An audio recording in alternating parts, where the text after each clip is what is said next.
At 68 years old, Walter Bennett had learned that there were certain things in life a man could not hurry. You couldn't hurry grief. You couldn't hurry forgiveness. And you certainly couldn't hurry an old Chevrolet that had been faithfully carrying you around for nearly 20 years. Walter smiled at that thought as he drove along Route 17 on a cool October afternoon. His dark blue Chevrolet Tahoe wasn't beautiful anymore. There were scratches near the rear bumper. The driver's seat had a crack in the leather, and the radio occasionally turned itself off whenever Walter hit a pothole. But the engine still started every morning. That was good enough for him. Walter was a tall black man with silver hair around his temples and a neatly trimmed gray beard. He wore khaki pants, a white button-down shirt, and the brown leather jacket his late wife had bought him on their 35th wedding anniversary. The jacket was almost 15 years old. Walter still wore it every fall, not because it was warm, because it smelled, at least in his imagination, like Evelyn. 3 years had passed since cancer took her. Her mornings, Walter could remember her voice so clearly that he expected to walk into the kitchen and find her standing beside the coffee maker. Other mornings, he struggled to remember exactly how her laugh sounded. Those were the mornings that frightened him. That afternoon, Walter was driving to his daughter's house. His granddaughter Emma was turning 12. A wrapped telescope sat on the back seat. Emma had become obsessed with the stars after Walter showed her Saturn through an old telescope one summer night. She had called him 2 days earlier. "Grandpa, are you coming early?" "I always come early. You said that last year." "And was I early?" "You arrived 7 minutes before dinner." "That's early." "No, Grandpa. That's almost late." Walter laughed when he remembered the conversation. The speed limit was 45. Walt was doing 43. He had spent too many years teaching young officers that a traffic stop could change a life to become careless behind the wheel himself. Then he saw the lights. Red, blue, red, blue, flashing in his rearview mirror. Walter looked at the speedometer. 43. He checked his seatbelt, fastened. He looked toward the shoulder. Plenty of room. Without hesitation, Walter turned on his signal and pulled over. He placed the vehicle in park. Then he lowered the driver's window and put both hands on top of the steering wheel. Old habits, very old habits. The patrol car stopped behind him. Walter waited. 30 seconds, then 40. Finally, the driver's door opened. A young officer stepped out. Walter watched him in the side mirror, maybe 35, broad shoulders, close-cropped hair, dark sunglasses despite the cloudy afternoon. The officer approached slowly. His right hand rested near his holster. Walter noticed everything. He always noticed everything. The officer stopped several feet behind the driver's window. License and registration. No greeting, no explanation. Walter turned his head slightly. "Good afternoon, officer." "License and registration." "Of course." Walter kept his hands visible. "My wallet is in my left jacket pocket. Registration is in the glove compartment." The officer stared at him. "Did I ask where they were?" Walter paused. "No, sir." "Then get them."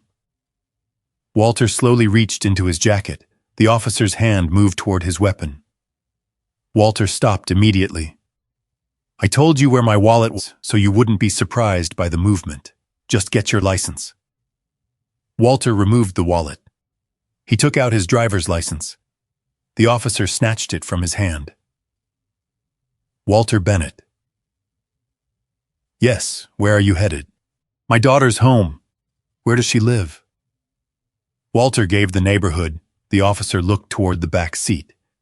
He saw the wrapped box. "What's in the package?" "A telescope." "A telescope? For my granddaughter." The officer's expression didn't change. "Registration." Walter reached toward the glove compartment, slowly. Walter stopped. "I'm moving slowly. Don't tell me what you're doing." Walter looked at him. Something about the young man's tone had changed. Or perhaps it had been there from the beginning. Walter opened the compartment. He removed the registration and insurance card. The officer took them. "Stay here." Walter almost smiled. Where exactly would he go? The officer walked back to his patrol vehicle. Walter waited. 5 minutes passed, then 10. Cars rushed by. Walter checked the clock. Emma's party started at 5. At 4:23, the officer returned. This time, another officer had arrived. A younger woman stood near the rear passenger side of Walter's vehicle. Walter noticed her expression. Uncomfortable. The first officer stopped beside the window. "Step out of the vehicle." Walter's eyes narrowed slightly. "May I ask why?" "Step out." "Officer, I'm happy to cooperate. I'd simply like to know the reason. Are you refusing a lawful order?" "No." "Then get out." Walter unbuckled his seatbelt. Before opening the door, he said calmly, "I'm going to open the driver's door." The officer stepped backward. Walter climbed out. At 68, his knees weren't what they used to be. He stood carefully. The officer looked him up and down, hands on the hood. Walter stared at him. "Why?"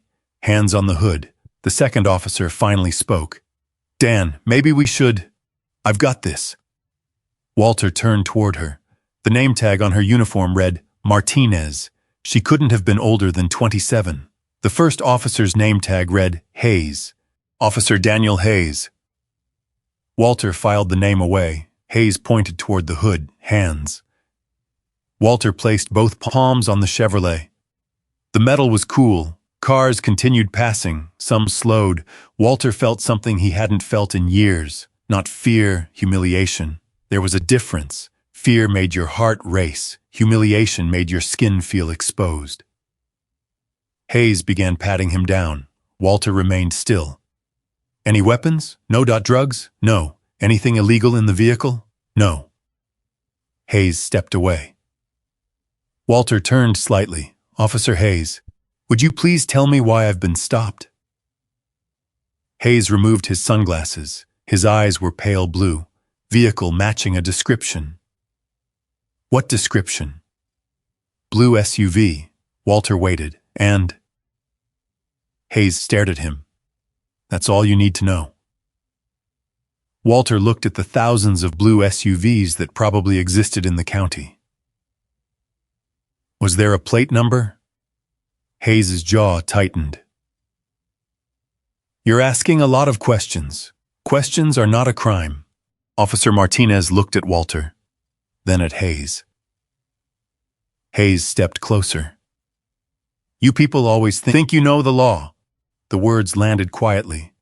Walter didn't move. Martinez did. Her eyes widened. "Dan," Hayes ignored her. Walter studied him for several seconds. Then Walter asked a question in the same calm voice. "What do you mean by you people?" Hayes smiled. "Not kindly. You know exactly what I mean." Walter looked toward the road.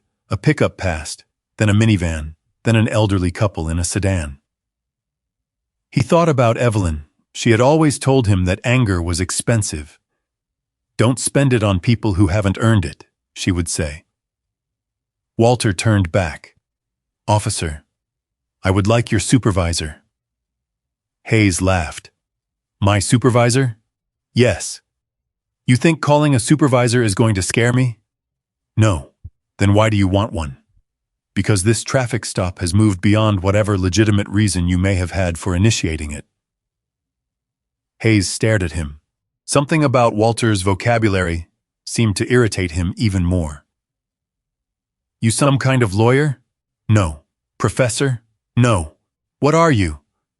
Walter looked him directly in the eyes. "Right now, I'm a citizen standing on the side of the road." Hayes stepped forward. "Turn around." Walter didn't move immediately. "Why?" "Turn around and put your hands behind your back." Martinez stepped forward. "Dan." "Wait. Stay out of it." Walter turned slowly. Hayes grabbed his wrist. Too hard. Walter winced. At 68, arthritis had begun settling into his hands. Officer, you're hurting my wrist. Stop resisting. Walter's voice sharpened for the first time. I'm not resisting. Hayes twisted his arm. Walter leaned against the hood. Martinez moved closer. Dan, he's not resisting. Back up. Several cars had now slowed. Someone across the road appeared to be recording with a phone. Walter could feel the anger rising, not only for himself, for every person who had ever stood exactly where he was standing and wondered whether remaining calm would actually protect them. Hayes reached for his handcuffs. Then another sound cut through the traffic. A siren, one short burst, a black Ford Explorer pulled onto the shoulder. No patrol markings, just emergency lights hidden behind the grille. Martinez turned. Hayes barely looked. The driver's door opened. A man stepped out. He was in his early 60s, wearing a dark suit and tie. He had silver hair and the unmistakable posture of someone who had spent decades in law enforcement. Chief Robert Callahan, police chief of Fairmont County. Hayes straightened immediately. Chief? Callahan didn't answer. His eyes were fixed on Walter. For several seconds, nobody spoke. Then Callahan's face changed. Surprise, recognition, and finally disbelief. He walked toward them. Walter? Hayes looked from Callahan to the black man standing against the hood. Walter slowly straightened. Hello, Robert. Callahan stopped. What the hell is going on? Hayes swallowed. Chief, I conducted a traffic stop and the driver became uncooperative. Callahan looked at Walter, then at Hayes, then at Martinez. Uncooperative? Hayes nodded. Yes, sir. Walter said nothing. Callahan looked at Hayes's hand, which was still gripping Walter's wrist. Officer Hayes. Sir, take your hand off him. Hayes immediately released Walter. Callahan stepped closer. Walter, are you hurt? My wrist will survive. Callahan's jaw tightened. Hayes looked confused. Chief, you know him? Callahan slowly turned. Yes. Hayes waited. Callahan's voice became quieter. I know him very well. He looked at Walter again, then said the words that changed everything. Officer Hayes, the man you just had against that hood is Walter Bennett. Hayes looked blank. Callahan continued. Former Deputy Chief Walter Bennett. Martinez's mouth opened slightly. Hayes's face lost its color, but Callahan wasn't finished. The man who trained me. Silence. Walter looked toward his granddaughter's telescope in the back seat, then at his watch. For one, he was going to be late, and somehow he knew that being late to Emma's birthday party was about to become the smallest problem of the evening. Daniel Hayes stood frozen beside the highway. Former deputy chief. The words seemed to have removed every trace of confidence from his face. Chief Callahan stepped toward Walter. Let me see your wrist. I'm fine. Walter. Robert. I'm fine. Callahan knew that tone. Walter had used it 25 years earlier when Callahan was a nervous rookie who couldn't even properly complete an incident report. It meant the conversation was over. Callahan turned to Martinez. What happened? Martinez looked at Hayes. Hayes immediately spoke. Chief, I can explain. I didn't ask you. Hayes fell silent. Callahan looked at Martinez again. Officer, Martinez swallowed. The vehicle was stopped because Officer Hayes said it matched a bolo. Callahan frowned. What bolo? A blue SUV connected to a convenience store robbery. Walter finally spoke. Did the suspect vehicle have a license plate? Martinez nodded slowly. Partial plate. Did mine match? No, sir. Vehicle make? Different. Model? Different. Suspect description? Martinez hesitated. Hayes interrupted. Chief, we didn't have time to verify everything. Callahan turned. You had more than 10 minutes. Hayes said nothing. Callahan continued. And according to dispatch, the robbery vehicle was a blue Ford Expedition. Walter's Tahoe sat directly beside them. Chevrolet emblem clearly visible. Hayes looked toward it. Callahan's expression hardened. The suspect was 25. Walter raised an eyebrow. Callahan looked at Walter's gray beard. Unless retirement has been unusually hard on you, Walter, I don't think anyone is confusing you for 25. Walter almost smiled. Almost. Hayes shifted. I made a judgment call. Walter looked at him. No. Everyone turned toward Walter. He rubbed his wrist. You made several judgment calls. Hayes opened his mouth. Walter continued. You saw a blue SUV? Pause. You saw a black driver. Another pause. And after that, every decision you made was designed to confirm the conclusion you'd already reached. Hayes's face reddened. That's not fair. Walter looked at him. Farah. The single word silenced him. Walter stepped away from the hood. You stopped me without confirming the plate. You questioned where I was going. You asked about a birthday gift as though it were evidence. You ordered me out of the vehicle. You searched me. And when I asked why, you told me that you people always think you know the law. Callahan's eyes moved sharply toward Hayes. You said what? Hayes looked at Martinez. She didn't rescue him. Callahan stepped closer. Did you say that? Hayes tried to recover. It was taken out of context. Walter shook his head. There wasn't much context. Callahan looked at Martinez. She quietly said, He said it. Hayes stared at her. Seriously? Martinez met his eyes. Yes, something important happened then. Walter noticed it immediately. The moment was no longer about him.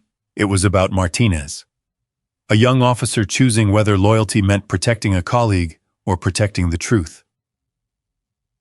Walter had taught that lesson hundreds of times. Integrity becomes expensive only when you need it. Callahan took a breath. Officer Hayes, give me your badge and duty weapon. Hayes stared at him. Chief, you heard me. You're suspending me. Pending investigation. Because you know this guy? Callahan's face hardened. Choose your next words carefully. Hayes looked around. Traffic, Martinez, Walter. Then Callahan. Would you be doing this if he wasn't your friend? Walter answered before Callahan could. That's a fair question. Everyone looked at him. Walter continued. Actually, it's the most important question anyone has asked today. Callahan frowned.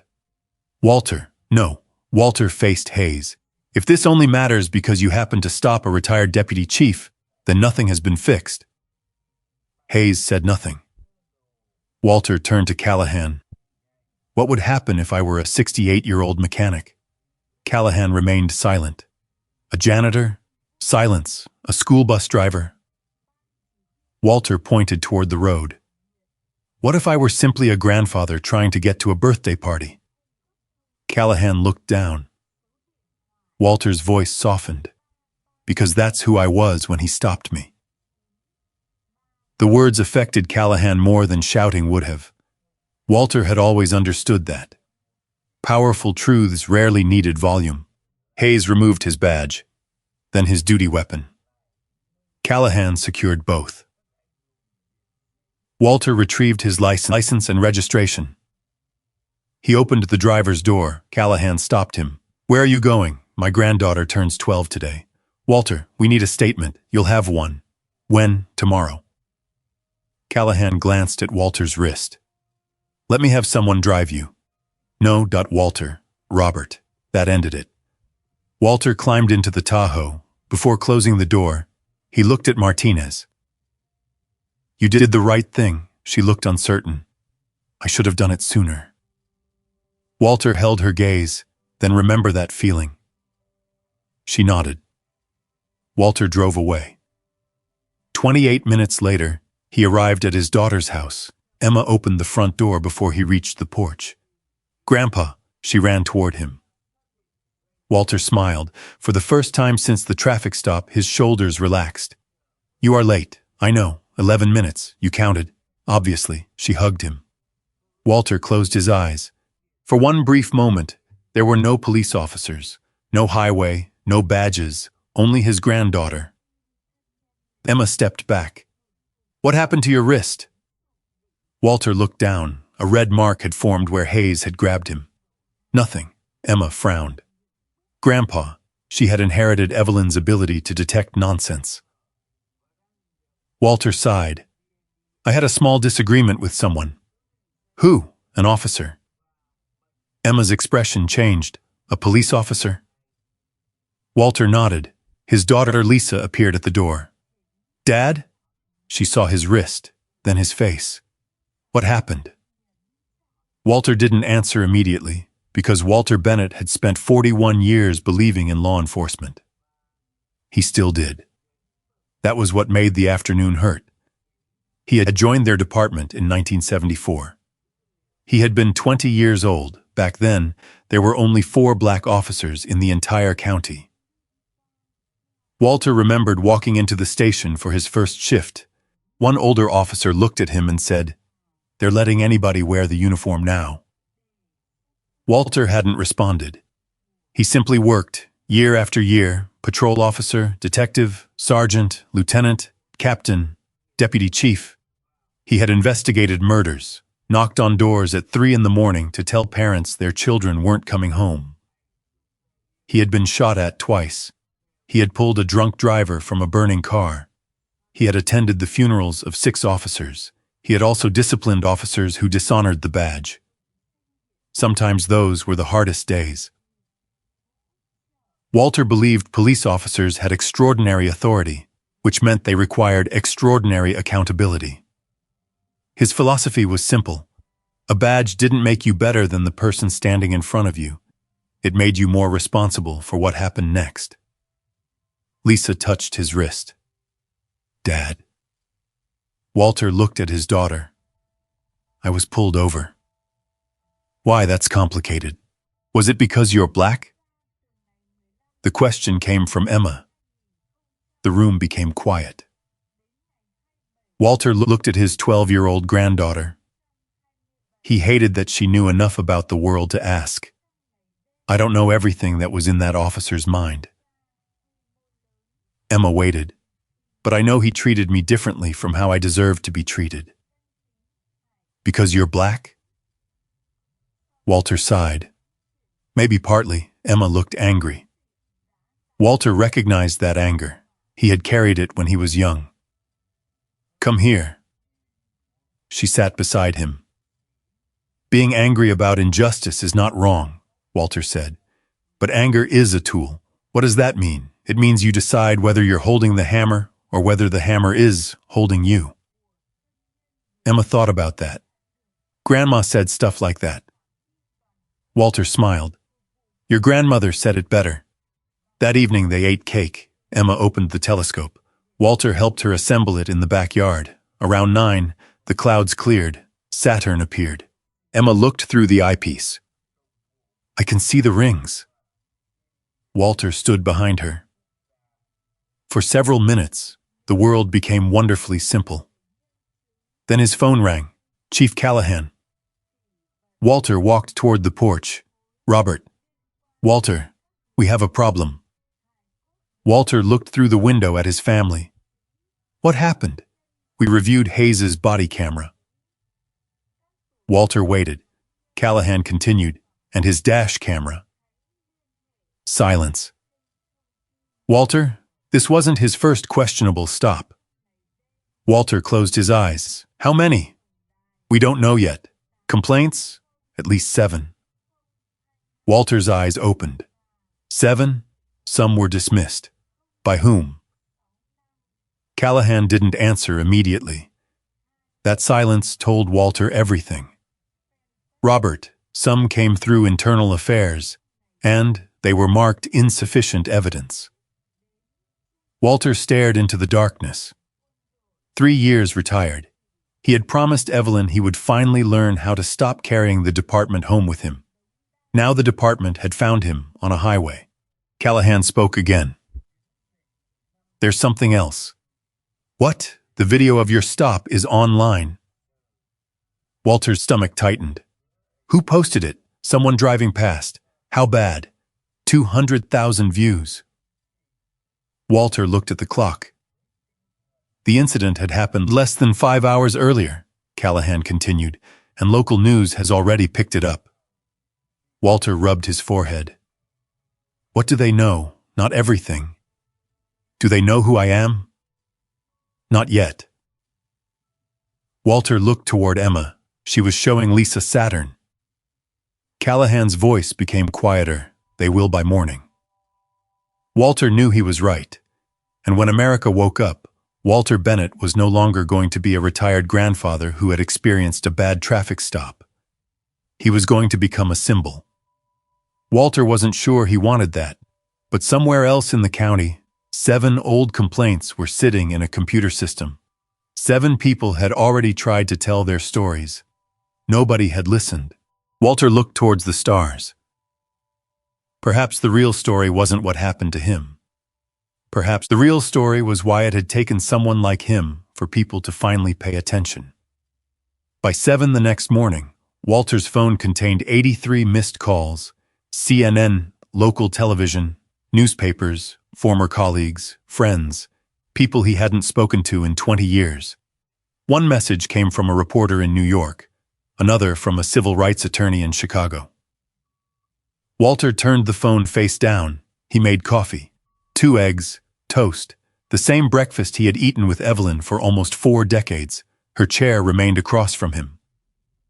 Walter sometimes wondered why he hadn't moved it. Then he realized he already knew. Some absences become furniture. At 8:15, someone knocked. Chief Callahan. Walter opened the door. Coffee? Callahan looked surprised. You aren't going to punch me? I'm 68, Robert. My knees hurt when I stand up. Callahan almost laughed. Coffee sounds safer. They sat in the kitchen. Callahan looked exhausted. Walter poured 2 cups. How bad? Callahan exhaled. National news. I meant the complaints. Callahan understood. He opened a folder. 7 formal complaints against Hayes in 4 years. Walter read them. Complaint 1, Marcus Green, black male, age 54, pulled over for allegedly failing to signal, vehicle searched. No contraband, no citation. Complaint 2, Denise Carter, black woman, age 61, stopped because her vehicle supposedly matched one involved in shoplifting. Detained 40 minutes, wrong make, wrong license plate. Complaint 3, Terrence Williams, black male, age 19, ordered from his vehicle, handcuffed, released without charge. Walter continued reading. The pattern became impossible to ignore. Different people, different streets, same officer, same language. Why weren't these investigated properly? Callahan looked ashamed. Some were. No. Walter closed the folder. They were processed. That's not the same thing. Callahan didn't argue. Walter leaned back. Who supervised him? Lieutenant Brooks. Walter knew Brooks. Not well. Complaints reviewed? Yes, and dismissed. Most. Stared at his coffee. Then Callahan handed him another document. There's more. It contained traffic stop data. Hayes had stopped black motorists at more than twice the rate expected from local driving demographics. Searches showed an even larger disparity. Walter's jaw tightened. How long did the department have this data? Callahan looked away. Robert, 2 years. Walter stood. For the first time since the stop, he became visibly angry. 2 years? We weren't analyzing individual officer patterns. Then why collect the numbers? Callahan remained silent. Walter walked toward the window. You know what bothers me most? Callahan waited. Yesterday you recognized me, Walter, and everything changed. Callahan looked down. You made Hayes release me. You suspended him. You listened. Walter turned. What happened when Marcus Green complained? Callahan said nothing. What happened when Denise Carter complained? Nothing. When that 19-year-old kid said he was handcuffed for no reason? Walter, I understand. No, you don't. Walter's voice remained controlled, but there was steel beneath it, because the system worked yesterday. Callahan looked confused. Walter continued. It worked perfectly. How? It decided I mattered. The words sat between them. Walter returned to the table. The problem isn't that nobody knows how to hold officers accountable. You proved yesterday that the department knows exactly how. He tapped the folder. The problem is deciding whose complaint deserves urgency. Callahan stared at him. Walter's voice softened. That's what you need to fix. That afternoon, Walter did something reporters didn't expect. He declined every national interview. Instead, he contacted the 7 complainants. Not as Deputy Chief Bennett, not as a public figure, as Walter Marcus Green agreed to meet first. He owned a small hardware store downtown. Walter walked in at closing time. Marcus was 55 now, large hands, work shirt, gray beginning in his beard.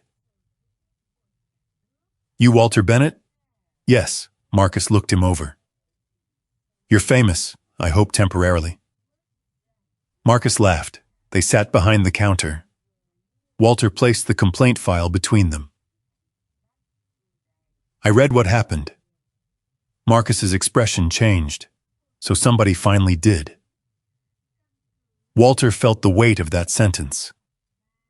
What happened that night? Marcus told him. He had been driving home after closing his store. Hayes pulled him over, said he hadn't signaled. Marcus insisted he had. Hayes ordered him out, searched the truck, opened his toolboxes, dumped their contents onto the roadside. Nothing illegal was found. Marcus received no ticket. Know what bothered me? Marcus asked. Walter waited. It wasn't being searched. What was it? My grandson was with me. Walter's face tightened. How old? 8. Marcus looked toward the floor. He watched me standing there with my hands on the hood. Walter understood immediately. My grandson asked if I was a criminal. Silence. Marcus looked at him. I've owned this store 27 years. Coached Little League, paid taxes. Never been arrested. His voice cracked slightly. And that boy looked at me differently for a while.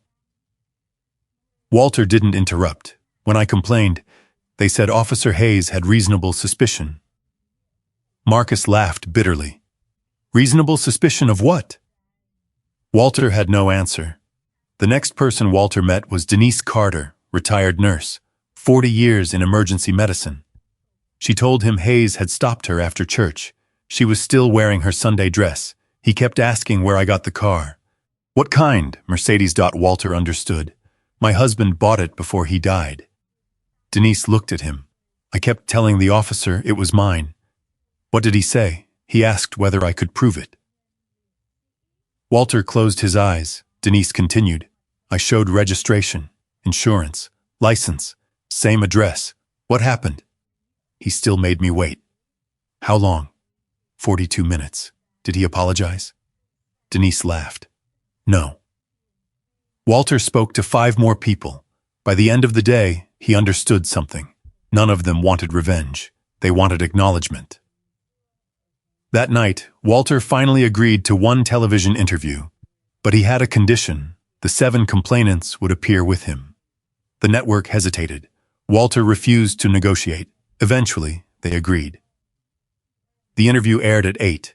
Walter sat in the center, Marcus beside him, Denise nearby. The others formed a semicircle. The interviewer asked Walter the obvious question. Mr. Bennett, how did you feel when Officer Hayes allegedly made racially charged remarks? Walt looked into the camera. I was angry. Humiliated? Yes. Afraid? Walter considered. No. Why not? Because I knew the system. Walter paused.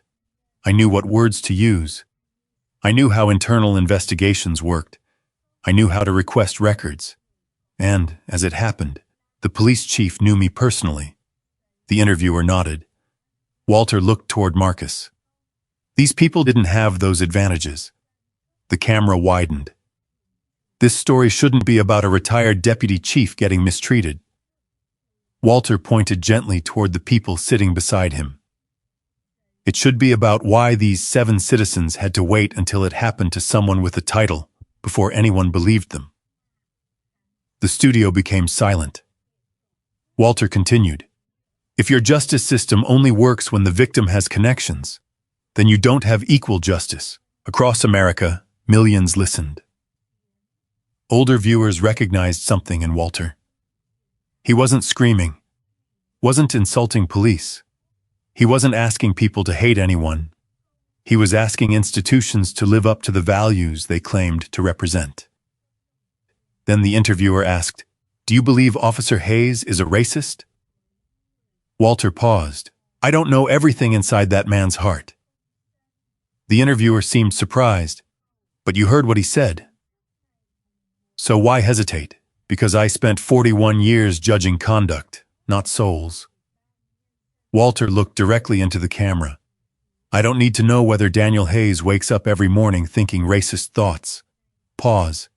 I need to know whether his decisions treated citizens differently because of race." He gestured toward the files, "and the evidence deserves investigation." The clip went viral, not because Walter shouted, because he didn't. But the most important viewer that night wasn't a journalist. It wasn't a politician. It wasn't even Chief Callahan. Daniel Hayes sat alone in his living room, watching Walter Bennett speak.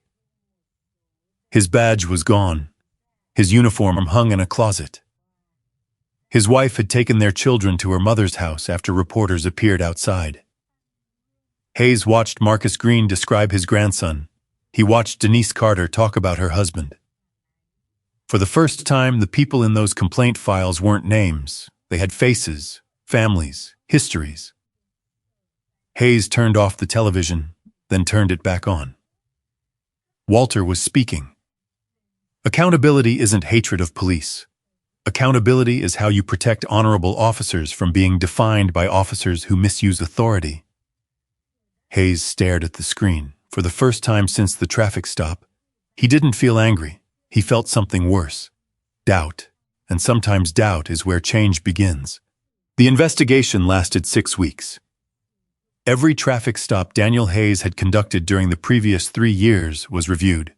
Body camera footage, dash camera recordings, dispatch logs, search reports, complaints, supervisory reviews. What investigators found was not one dramatic conspiracy. It was something more ordinary, and therefore more troubling. Patterns. Black drivers were more likely to be questioned about where they were going, more likely to be ordered out of vehicles, more likely to have vehicles searched, more likely to be detained longer. Hayes rarely used openly racist language. That was what made the pattern difficult to see one stop at a time, but hundreds of stops placed beside one another told a different story. Chief Callahan announced an independent review. Walter supported it. Some officers didn't. A group of retired officers contacted Walter. One was Frank Miller, 74. They had served together in the 1980s.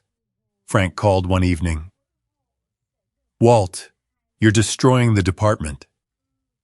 Walt sat quietly. "How?" "You're giving ammunition to people who hate cops." Walter looked at Evelyn's photograph. "Do you think Hayes's conduct was acceptable? That's not the point." "That's exactly the point," Frank sighed. "Every cop has bad stops. True. Every cop says something stupid. True. Then why ruin the kid's life?" Walter considered the question. Accountability isn't the same as destruction. Tell that to Hayes. Walter became quiet, then asked, "Frank, remember Eddie Lawson?" Silence. Of course Frank remembered. Officer Lawson had planted drugs on a suspect in 1987. Walter discovered it. Some officers wanted the department to handle it quietly. Walter refused. Lawson went to prison. Frank finally said, "That was different, was it? He committed a crime, and we caught it because someone was willing to look." Frank didn't answer. Walter continued, "The badge cannot become a shield against consequences. You're taking their side." Walter almost laughed. "Whose side, you know?" "No, Frank, tell me." Silence. Walter leaned forward. "I spent 41 years wearing that uniform. I buried officers. I defended good cops when they were falsely accused. I disciplined bad ones." His voice hardened. "I am on the side of the badge," Frank scoffed. "Doesn't sound like it." Walter replied, "The badge is an idea, Frank. It isn't the person wearing it." Silence. And if protecting the person destroys the idea, you've protected the wrong thing. Frank said nothing for several seconds, then hung up. Walter sat alone. He wondered whether he had lost an old friend. Maybe. Principles were inexpensive until they cost you something. 2 days later, Daniel Hayes asked to meet him. Walter nearly declined, then remembered something Evelyn had once told him. You can't demand that people change while refusing to speak to them. They met in a quiet diner. Hayes arrived first. Without the uniform, he looked younger, smaller somehow. Walter sat across from him. Neither spoke. Finally, Hayes said, "I didn't think I was racist." Walter waited. Hayes looked at his hands. "I still don't know if I am." Walter took a sip of coffee. "Why did you want to meet?" Hayes looked up. "Because I've watched the footage, all of it, some, and," Hayes struggled, "I sound like an asshole." Walter almost smiled. "That's not a legal finding." Hayes laughed despite himself. Then became serious. "I keep thinking about that stop. Mine? Yeah." Hayes looked at Walter. "I really did think something was wrong. Why? I don't know. That's the question you need to answer." Hayes nodded. "I saw the SUV. Wrong make, I know. Wrong plate, I know. Wrong suspect age." Hayes sighed. "I know." Walter leaned forward. "What did match?" Hayes didn't answer. Walter waited. Finally, Hayes whispered, "You were black." Walter remained still. Hayes looked away. "I hate saying that. That doesn't make it less important." Hayes rubbed his forehead. "My father was a cop," Walter knew. 29 years. Good officer? I thought so. Was he? Hayes looked surprised. Walter clarified. "Those aren't necessarily the same question." Hayes considered. "He taught me to be suspicious. Of everyone?" Hayes didn't answer. Walter waited. "No." "Who?" Hayes looked ashamed. "Certain neighborhoods. Certain people." Walter nodded. "Did he call it racism?" "No. What did he call it? Officer safety. There it was. Not hatred. Not slogans. Something passed from one generation to another disguised as professional wisdom." Walter leaned back. "Some lessons keep us alive." He paused. "Others keep our mistakes alive." Hayes looked at him. "Do you hate me?" "No." Hayes seemed genuinely surprised. "Why not? Hating you wouldn't fix anything. Do you forgive me?" Walter thought longer. "Not yet." Hayes nodded slowly. "I deserve that." Walter shook his head. "Forgiveness isn't something you deserve." Hayes looked confused. "It's something another person decides whether to give." Walter stood. Hayes looked up. "That's it for today." Walter placed money beside his coffee. Then Hayes said, "I'm sorry." Walter stopped. Hayes continued, "Not because you're a former deputy chief." Walter turned. "I'm sorry because you shouldn't have had to prove you were somebody important before I treated you like you mattered." Walter looked at him for a long moment. "That's a better place to start." He walked away. The investigation concluded 2 weeks later.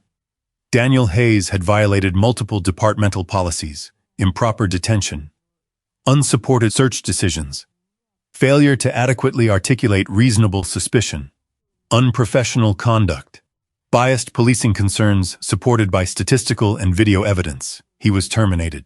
Lieutenant Brooks received disciplinary action for failing to properly review complaints. The department announced broader reforms, but Walter wasn't satisfied with policy documents. He wanted something older Americans understood well: responsibility. He proposed mandatory review of traffic stop disparities, automatic escalation after repeated similar complaints, supervisors required to review randomly selected body camera footage, and perhaps most importantly, every recruit would spend time meeting citizens who had experienced both good and bad policing. Not activists talking at officers, not officers defending themselves, conversations. Walter called it the Bennett Initiative. He hated the name. Callahan insisted. You earned it. No, those 7 complainants earned it. So Walter demanded the program be renamed the Community Trust Initiative. It passed unanimously, but one final confrontation remained, a public hearing. Hundreds attended. Police officers, residents, retirees, young activists, older conservatives, black families, white families, people angry at police, people angry at Walter. Walter walked to the microphone. At 68, he had learned not to expect agreement. He asked only for attention. My name is Walter Bennett. Everyone already knew. I wore a badge for 41 years. He looked around. I loved that work. Then he paused. And that's exactly why I'm standing here. Walter's speech lasted only 12 minutes, but people talked about it for months. I've heard people say this investigation is anti-police. Walter looked toward several uniformed officers. It isn't. Then toward residents. I've heard others say every police officer is part of the problem. He shook his head. That isn't true either. The room remained quiet. Most officers I knew were ordinary men and women trying to do difficult work responsibly. He paused. But good intentions do not erase bad systems. Walter told them about his first years in uniform, about officers who refused to ride with him because he was black, about citizens who called him racial slurs while he tried to help them, about the first time another officer invited Walter home for Thanksgiving because Walter had nowhere else to go. Human beings were complicated. Institutions were complicated. Truth rarely fit on bumper stickers. I believe in policing, Walter said. I also believe citizens should never need connections to receive justice. Applause began. Walter raised a hand. It stopped. This isn't a victory speech. He looked toward Marcus Green, because Marcus should have been believed before I was stopped. Then Denise should have been heard, then the others. Every legitimate complaint deserved the same attention mine received. Walter stepped back. I don't want a police department that fears criticism. He paused. I want one strong enough to learn from it. When Walter finished, the room stood. Not everyone, but most. Chief Callahan watched from the front row. His eyes were wet, Walter noticed. Later he teased him about it. You cried.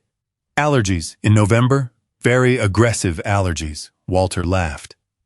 3 months passed. Life slowly returned to normal. The television trucks disappeared. Reporters stopped calling. Walter returned to volunteering at the community center. He helped Emma learn astronomy. He repaired a fence. He attended church. Then one afternoon, a letter arrived. No return address he recognized. Walter opened it. It was handwritten. Mr. Bennett, you don't know me. My name is Andrew Collins. I'm 72 years old and live in Ohio. I spent 34 years as a police officer. When I first saw your story, I was angry at you. I thought you were betraying the profession. Then I watched your entire speech. I realized something uncomfortable. There were moments in my career when I treated people differently and convinced myself it was experience. Maybe sometimes it was, maybe sometimes it wasn't. I wish I'd asked myself that question sooner. Thank you for making an old cop think. Walter read the letter twice, then placed it beside Evelyn's photograph. That meant more than 1,000 television interviews, because change didn't always look like legislation. Sometimes it was a 72-year-old man sitting alone in Ohio reconsidering something he had believed for 40 years. Walter received hundreds of letters, some supportive, some hateful. He read most of them. Then one morning, another envelope arrived. From Daniel Hayes. Walter hesitated. He opened it. Mr. Bennett, I'm working construction now. I don't know if I'll ever work in law enforcement again.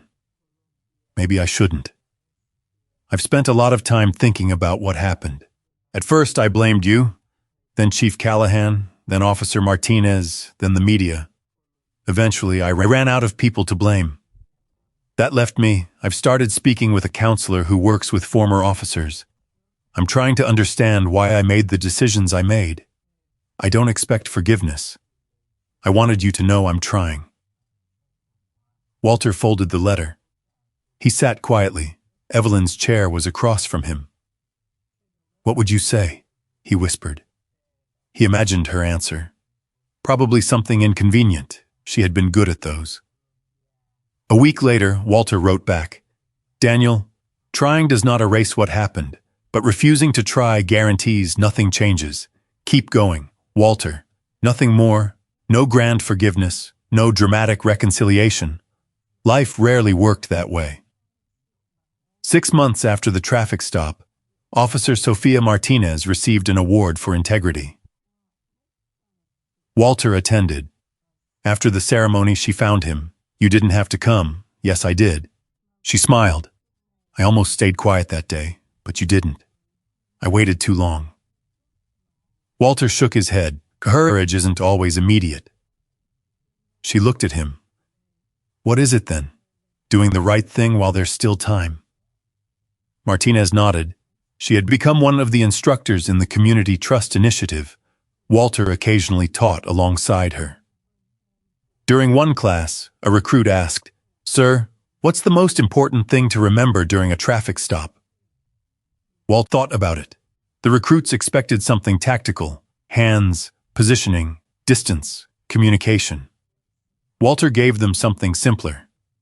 The person in that vehicle has somewhere they're trying to go. The recruits looked confused. Walter explained. They're going to work. Maybe they're going home. Maybe they're taking medicine to their wife. Maybe they're bringing a telescope to their granddaughter's birthday. Martinez smiled. Walter continued, "You don't know." He pointed toward the badge on a recruit's chest. "And because you don't know, your first job isn't to invent a story about who they are." He paused. "Your first job is to find out." A recruit raised his hand. "What about officer safety? Officer safety matters." Walter nodded. "It matters enormously." Then he added, "But suspicion should be based on behavior and evidence, not shortcuts about people." The room became quiet. Walter looked at the young faces. Some would become excellent officers.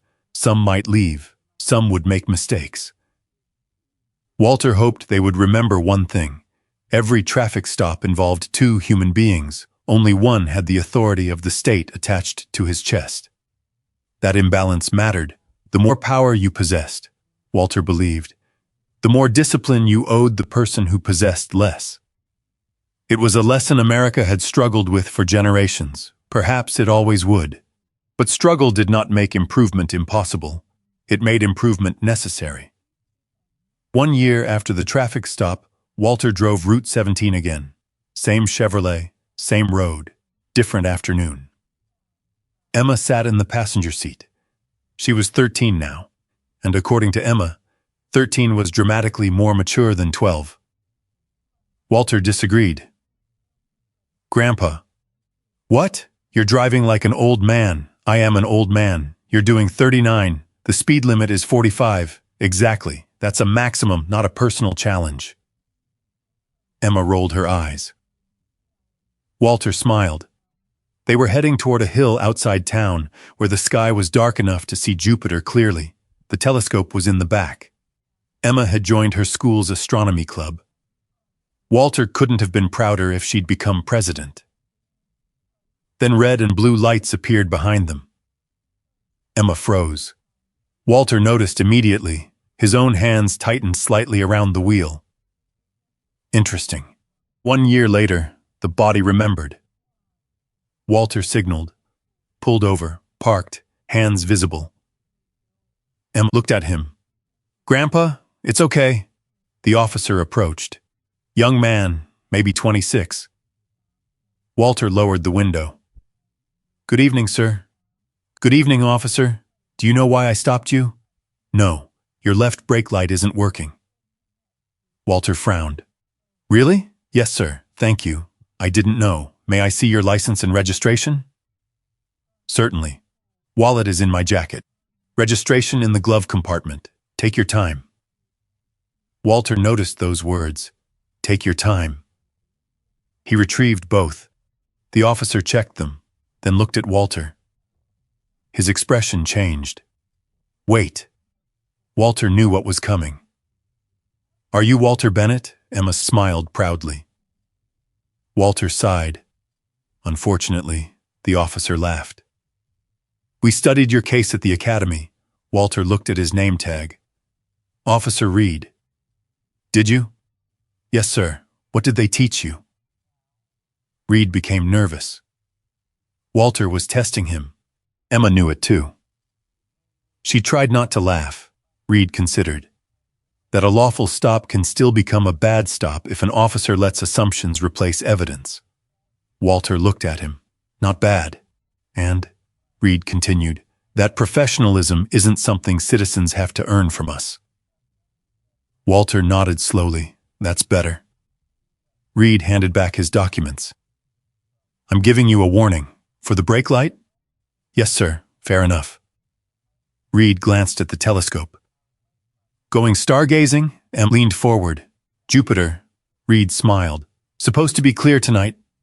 Then he stepped away. Drive safely. Walter nodded. You too. They pulled back onto the road. For several minutes Emma was silent. Then she said, That was different.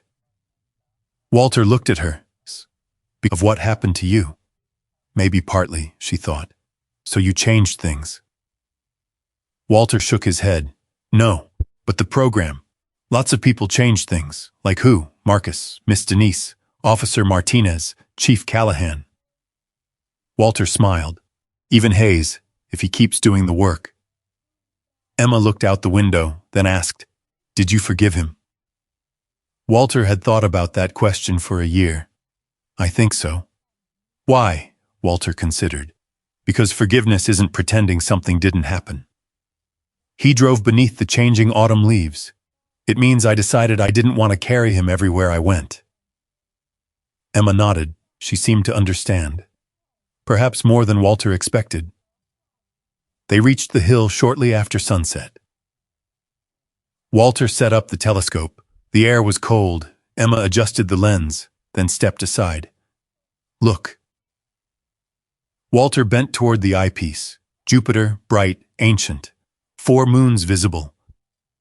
Walter smiled. Beautiful. Emma looked toward the sky. Grandpa? Yes? Do you miss Grandma? Every day, Walter thought. Instead, he said yes. Still? Walter looked at her. Especially still. Emma slipped her hand into his. They stood quietly. Walter thought about Evelyn, about 41 years in uniform, about Daniel Hayes, about Robert Callahan, about Marcus and Denise, about every citizen whose name never became a headline. Then he remembered something. The night after his traffic stop, Emma had asked whether the officer treated him badly because he was black. Walter had given her a complicated answer. Maybe the answer needed to be complicated. America was complicated. Race was complicated. Policing was complicated. But dignity wasn't. That part was remarkably simple. Every person had it. No uniform granted it. No title increased it. No poverty reduced it. No skin color determined it. And authority never gave one human being permission to take it from another. A year earlier, Walter Bennett had been standing beside a highway with his hands on the hood of an old Chevrolet. Officer Daniel Hayes saw a black man he considered suspicious. Chief Callahan saw his former mentor. The news saw a retired deputy chief. Millions of strangers saw a symbol. Emma saw her grandfather. But Walter had eventually realized that every description missed something important. Before the titles, before the race, before the uniform, before the viral video, he was simply a human being. And that should have been enough. Years later, Chief Callahan retired. Officer Martinez eventually became a lieutenant. Marcus Green continued running his hardware store. Denise Carter continued driving her Mercedes to church every Sunday. Daniel Hayes never returned to the Fairmont Police Department. He eventually began working with a nonprofit that helped former officers transition into civilian careers. Once a year, Walter received a Christmas card from him. They never became friends. They didn't need to. Some relationships exist not to become friendships, but to remind us of what happened and what must never happen again.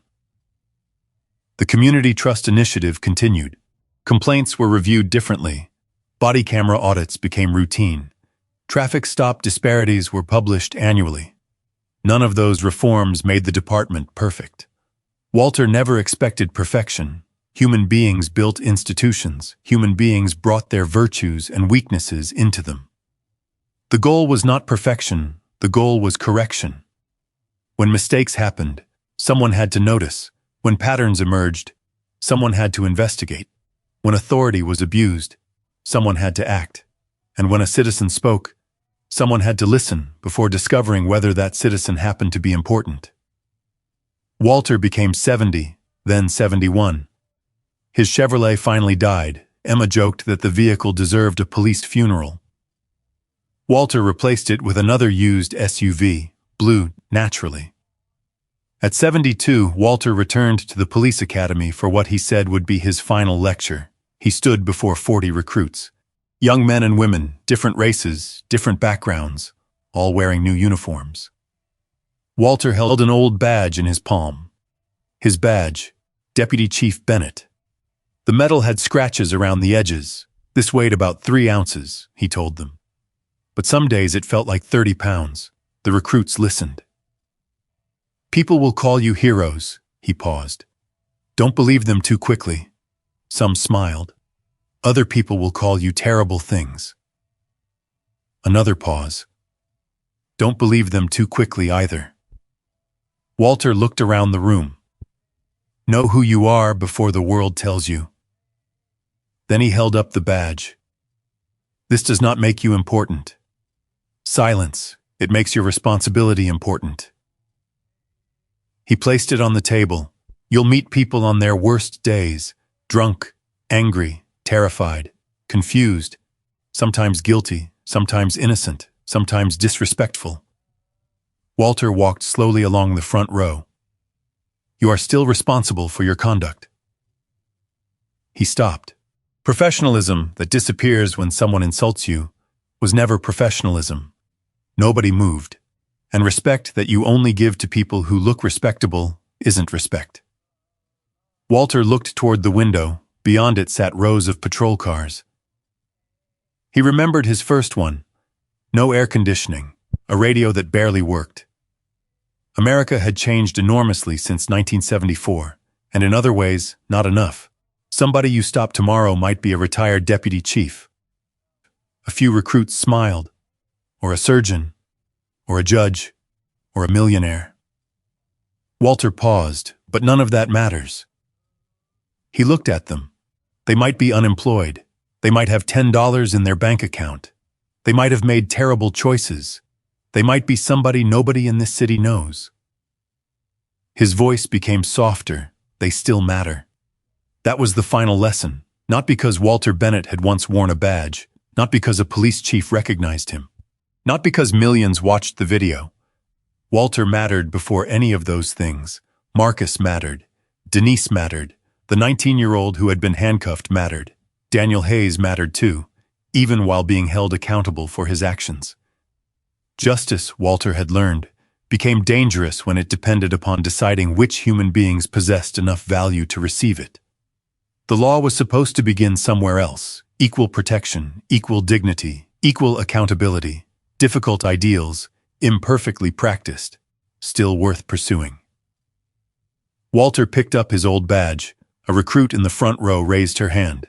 Chief Bennett, deputy chief, and retired. The room laughed. She smiled. Do you still believe in the badge? Walter looked down at it. 41 years, good memories, terrible memories, friends, funerals, mistakes, victories. Then he looked up. Yes, the recruit seemed surprised.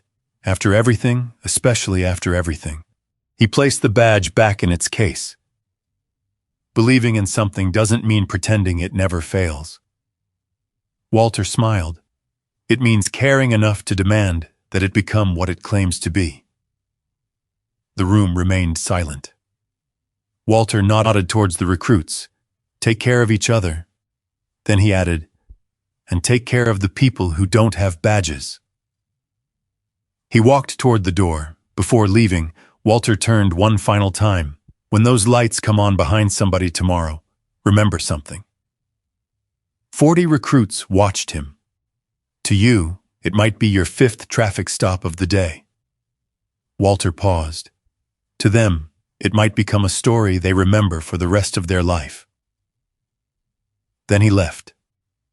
Outside, the afternoon sun reflected it across the academy parking lot. Emma was waiting beside his SUV, now 16, taller, still impatient. "How'd it go?"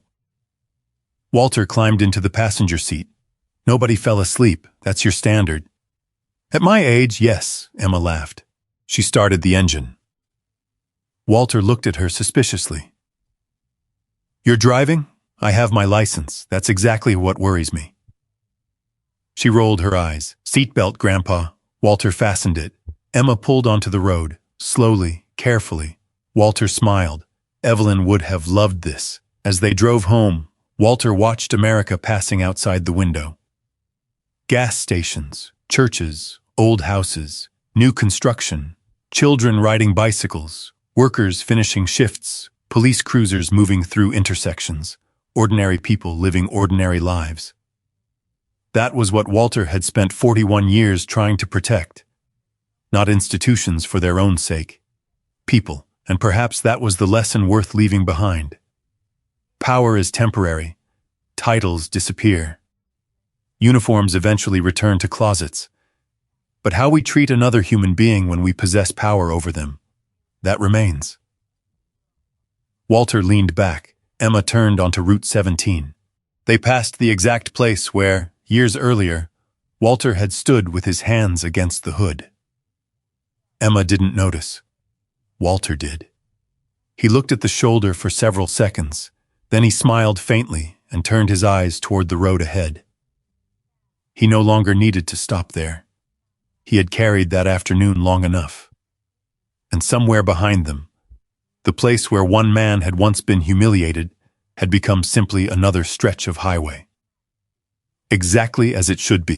If this story stayed with you, remember this. Dignity should never depend on wealth, status, race, or who you happen to know. Sometimes the person being judged most quickly is carrying a lifetime of service, sacrifice, and wisdom that nobody can see. And sometimes the greatest test of character comes when we have power over someone who cannot give us anything in return. If you believe every person deserves to be treated with dignity, share this story with someone you care about. And subscribe to the channel for more powerful American stories about family, justice, second chances, and the choices that reveal who we truly are. Until the next story, take care of yourself and take care of one another.